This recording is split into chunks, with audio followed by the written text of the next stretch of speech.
तो कहानी की शुरुआत होती है डॉक्टर एंड्रयू को दिखाने से, जो एक अमेरिकन है और इस टाइम काफी दुखी नजर आ रहे थे क्योंकि उनका एक मरीज दिल का ऑपरेशन ना होने की वजह से मारा गया। तभी यहाँ डॉक्टर एंड्रयू के पास उनका एक साथी आकर बताता है कि टेररिस्ट दहशतगर्द ग्रुप है जो अमेरिकन को पकड़ना चाहता है। वो लोग इस एरिया में भी घुस आए हैं जिन्हें आपके यहाँ होने का पता लग चुका है। ये सुनकर डॉक्टर एंड्रयू सीधा जाते हैं अपनी वाइफ के पास, जो भी एक टीचर है और दिल की काफी अच्छी इंसान है। वो अफ्रीकन बच्चों को पढ़ाती है और इंसानियत की मदद करना चाहती है। डॉक्टर एंड्रयू उनसे कहते हैं कि हमें यहाँ से जाना पड़ेगा, हम मजीद यहाँ पर नहीं रह सकते क्योंकि टेररिस्ट ग्रुप हमें मार देगा। पर उनकी वाइफ अभी भी यही कह रही थी कि क्या हम सब ठीक नहीं कर सकते, क्या हम टेररिस्ट से बात नहीं कर सकते, उन्हें समझा नहीं सकते, हो सकता है हालात ठीक हो जाए। इस पर एंड्रयू कहता है कि मेरा मेडिकल का सामान चोरी हो गया है, मेरा एक मरीज मर चुका है, तो अफ्रीका के हालात कभी ठीक नहीं हो सकते, यहाँ से चलना ही हमारे लिए बेहतर होगा। तभी लोग यहाँ से निकलकर इस गांव के छोटे से एयरपोर्ट पर आते हैं जो तकरीबन बंजरी था क्योंकि ये रेगिस्तान में था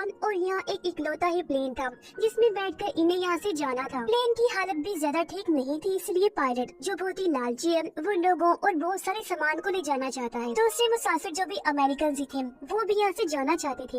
इनमें 3 लोग शामिल थे, एक का नाम मैक्स था और बाकी उसके दोस्त थे। एक ब्लैक मैन था जो दिल का काफी अच्छा इंसान है और इन सब का हेड था, वो भी साथ जाता है। आखिरी दफा एंड्रयू की वाइफ अपने अफ्रीकन साथी को अलविदा कहती है, जिस पर वह दुख के साथ कहता है कि मुझे अफसोस है इस बात पर कि हमारे मुल्क के टेररिस्ट की वजह से आपको यहाँ से जाना पड़ रहा है। एंड्रयू पायलट के पास गया जिसका नाम ग्रन था। जाहिर है वो लालची इंसान है, इसीलिए इनसे काफी ज्यादा पैसे मांगते हैं। एंड्रयू ग्रन को पहचान लेते हैं, उसे कहने लगी कि तुम वही पायलट हो ना जिसने मेडिकल का सामान लाना था, जानते हो वो सामान ना लाने की वजह से मेरे कितने सारे मरीज मारे गए और जो सामान मैंने अमेरिका भिजवाना था वो भी चोरी हो गया है। ये बताकर एंड्रयू उसे समझाती है कि इंसानियत के साथ इस तरह नहीं करना चाहिए, ये बहुत बुरी बात है। यानी कि एंड्रयू और उनकी वाइफ दोनों इतने अच्छे हैं कि वो हमेशा चाहते हैं कि हमारी वजह से इंसानियत का भला हो जाए और वो सोचते हैं कि शायद हमारी बातें ग्रन पर असर कर जाएं और वो मुतासिर होकर अच्छा इंसान बन जाए। प्लेन में ज्यादा सामान नहीं रख सकते थे, इसलिए लालची ग्रन यहाँ फिर से कहता है कि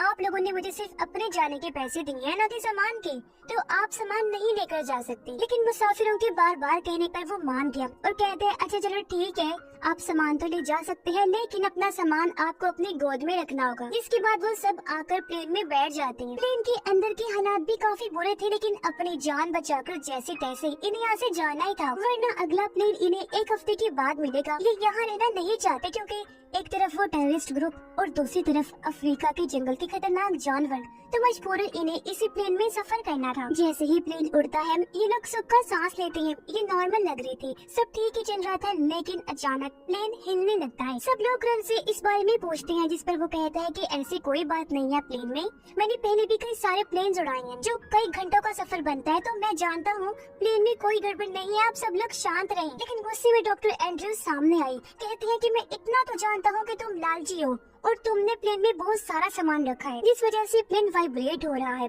अगर ऐसे ही चलता रहा तो जल्दी प्लेन तबाह हो जाएगा। ग्रन कहता है भाई ऐसी कोई बात नहीं है, आप चुपचाप अपनी सीट बेल्ट लगाकर बैठ जाएं, मुझे मेरा काम करने दे, तुम्हें इन चीजों का नहीं पता। लेकिन फिर कुछ ही देर में प्लेन बहुत जोरों से हिलने लगता है और उसमें आग लग जाती है और वो तेजी से जमीन की तरफ बढ़ने लगता है। अगले कुछ ही सेकंड्स में प्लेन जमीन पर गिर जाता है। प्लेन की तबाह होने से कुछ मुसाफिर मारे जाते हैं जबकि बचने वाले लोग भी जख्मी हो गए थे। एंड्रयू हिम्मत करके उठा, आसपास जलती हुई चीजों को देखने लगता है। मैक्स भी बच जाता है और एक दूसरा लड़का भी, लेकिन मैक्स के दोस्त इस क्रैश में जिंदा नहीं बच पाई, वो मर जाती है जबकि एंड्रयू, ग्रन और हेड भी बच जाते हैं। एंड्रयू अपनी वाइफ के पास आया जिसकी हालत तो बहुत खराब है क्योंकि वो बुरी तरह सामान के नीचे फंसी हुई है, काफी जख्मी भी है क्योंकि उसकी टांग टूट चुकी है। एंड्रयू अपनी वाइफ को वहाँ से बाहर निकालने की कोशिश करता है लेकिन वो इतनी बुरी तरह फंसी हुई थी कि लाख कोशिश के बाद भी नहीं निकल पाती।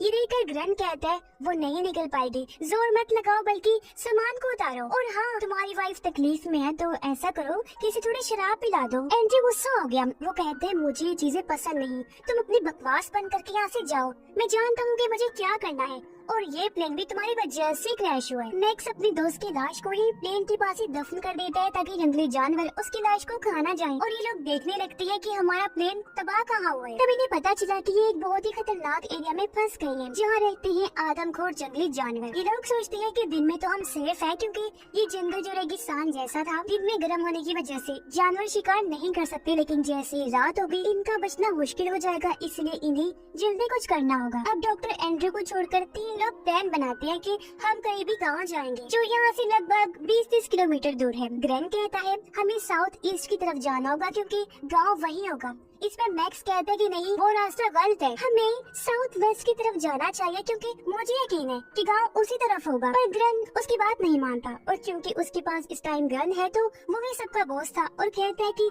अगर तुम लोगों को अपनी जान प्यारी है तो मेरे साथ चलो। वो एंड्रयू को भी साथ चलने का कहता है, पर उन्होंने मना कर दिया क्योंकि वो अपनी जख्मी वाइफ के पास रहना चाहते थे। सब लोग एंड्रयू को काफी कहते हैं चलने के लिए। इस पर उनकी वाइफ कहती है कि हमें अपनी किस्मत पर यकीन है, गॉड पर भरोसा है कि वो हमें जरूर बचा लेंगे। एंड्रयू भी अपनी वाइफ से बहुत प्यार करती है तो किसी भी सूरत उसे अकेला छोड़ के नहीं जा सकते।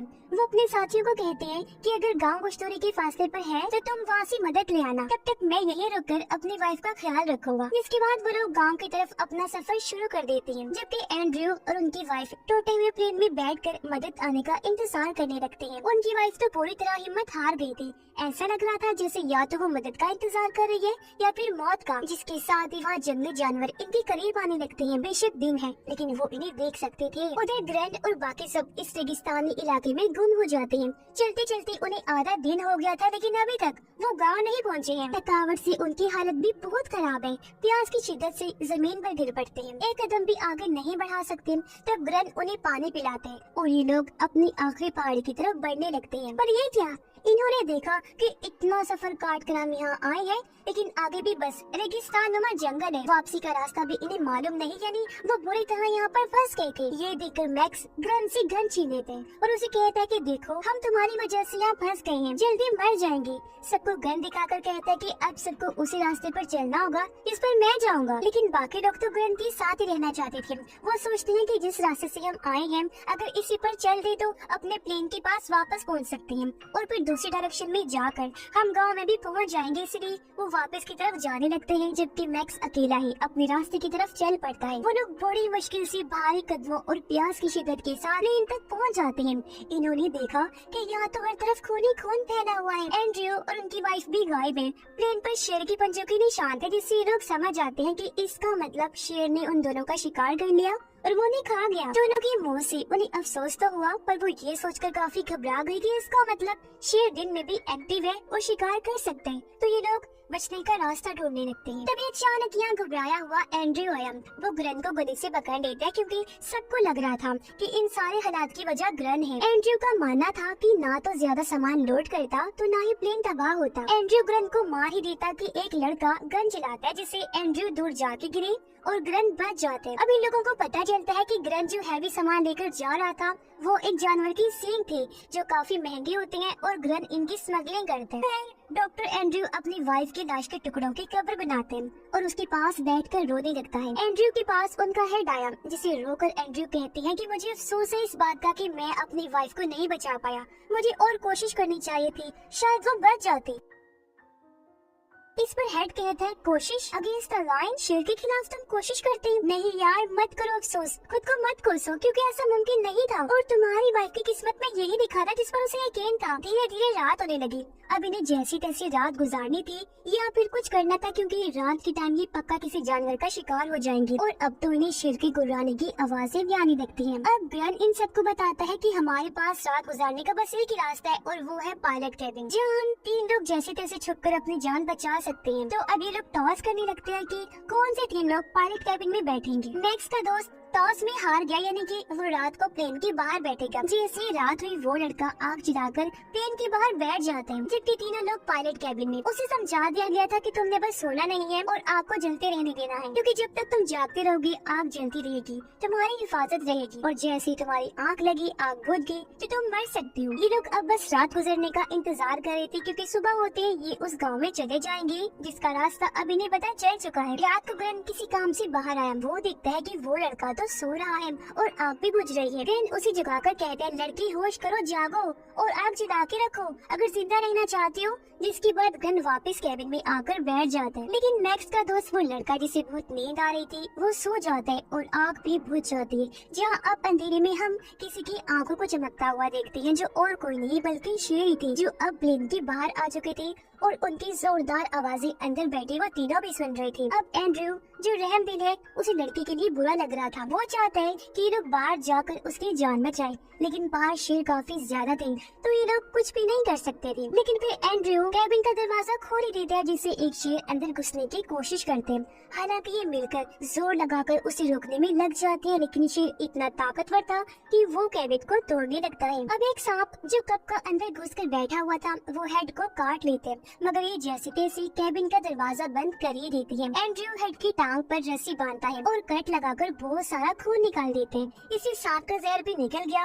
और उसकी जान भी बच गई, लेकिन उसकी हालत बहुत खराब हो गई थी। सुबह जब ये कैबिन से बाहर आए तो देखते हैं कि इनका वो साथी बाहर नहीं है, यानी वो भी शेरों का शिकार हो गया था। ये लोग फिर उस गांव में जाने का फैसला करते हैं क्योंकि दिन का टाइम है तो अभी इन्हें कोई खतरा नहीं होगा। लेकिन एंड्रयू जो इतना कुछ देख चुका है वो हिम्मत हार जाता है और पूरी तरह टूटकर पेड़ के साथ बैठ जाता है और लोगों से कहते हैं कि मैं तुम लोगों के साथ नहीं जाऊंगा, मैं हिम्मत हार चुका हूँ, यही मेरी किस्मत है। मैं अपनी वाइफ के पास जाना चाहता हूँ तो मैं यहीं रुककर अपनी मौत का इंतजार करूंगा। मैंने आज लोगों को शेर का खाना बनते हुए देखा है और ये चीज मजीद बर्दाश्त नहीं कर सकूंगा। जबकि बाकी लोग गाँव की तरफ निकल पड़ते हैं। ये लोग कुछ दूर गए ही थे कि सामने से एक गाड़ी को आता हुआ दिखते हैं। उसे देखकर ये लोग काफी खुश हो गए। एंड्रयू भी उठ खड़ा हुआ, ये सोचते हैं कि अब हम भी और एंड्रयू भी बचा लिया जाएगा, तो गाड़ी को अपनी तरफ बुलाने के लिए वो चिल्लाने लगते हैं। मगर ये क्या, हम देखते हैं कि वो गाड़ी सीधा आकर एंड्रयू के पास रुकी।